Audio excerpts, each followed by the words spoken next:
저는 법률 상담 공작소 블로그를 운영하고 있는 우실장이라고 합니다. 부부 사이에 별거는 그렇게 좋지 않는 결과를 초래하는 경우가 많습니다. 물론 잠시 서로에 대해서 돌아볼 수도 있고 상대방이 자신의 잘못을 각성하고 변화하려고 노력하는 분들도 있긴 하지만 그런 경우는 극히 드문 것이 현실입니다. 별거라는 것은 길어지면 좋지 않은 이유가 이혼을 원하는 자는 상대방 배우자와 함께 지내지 않기 때문에 서류상으로만 혼인관계일 뿐이지 실제 이혼을 한 것처럼 살아가게 되는 것 같습니다.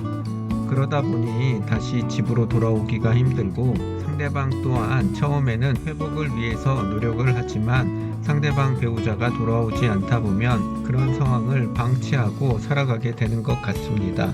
그러다 보면 별거 기간은 길어지게 되고 그렇게 시간이 지나면 상대방 또한 자포자기 심정으로 이혼을 받아들이는 경우가 많습니다. 이렇게 장기간 별거로 이혼을 하려고 하는 분들이 어떻게 이혼을 해야 하는지에 대해서 오늘은 알려드리도록 하겠습니다. 일단 장기간 별거로 이혼을 하려고 하는 분들은 상대방의 협조와 동의가 되는지를 최우선적으로 파악을 해야 합니다. 만일 상대방이 이혼에 대해서 동의를 하고 상대방이 적극적으로 법원에 참석을 해준다라고 하면 협의이혼을 하면 됩니다. 장기간 별거로 이혼을 하는 분들의 경우에는 대부분 단순 이혼만 청구하는 경우가 대부분이기 때문에 상대방의 협조가 있으면 굳이 소송을 할 필요가 없고 협의이혼으로 끝내는 것이 가장 쉽고 빠르게 이혼을 할 수 있는 방법입니다. 물론 재산 분할을 해야 할 것이 있다고 하면 이 부분에 대한 합의를 해야 하고 합의가 되면 반드시 합의서를 작성해야 합니다.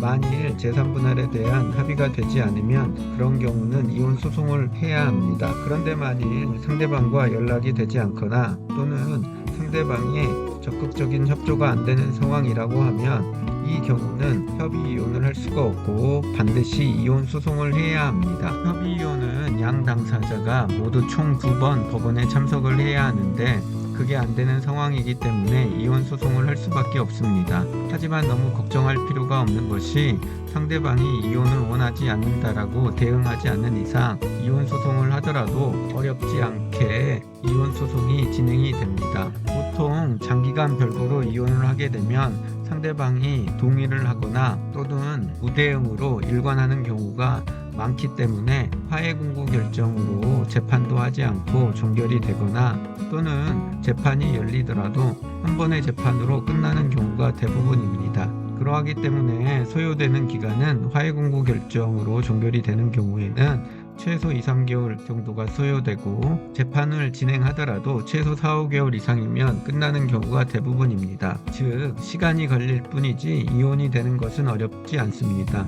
일단 장기간 별거로 이혼 소송을 하는 경우에 기본적으로 필요한 서류는 위와 같습니다. 만일 상대방이 동의를 해서 답변서를 작성해 준다라고 하면 별도의 서류는 필요하지 않습니다. 하지만 상대방이 무대응을 한다라고 하면 두 사람이 장기간 별거를 했다는 증거로 초본상 주소 또는 주변 친인척들의 진술서 정도는 필요할 수가 있습니다.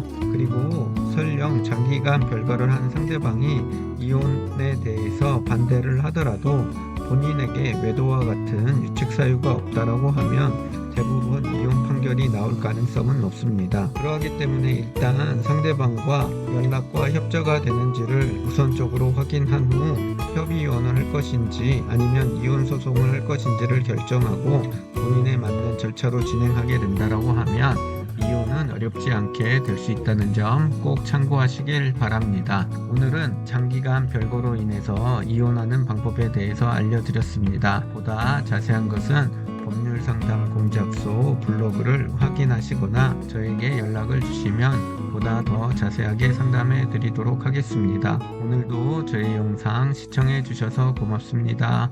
감사합니다.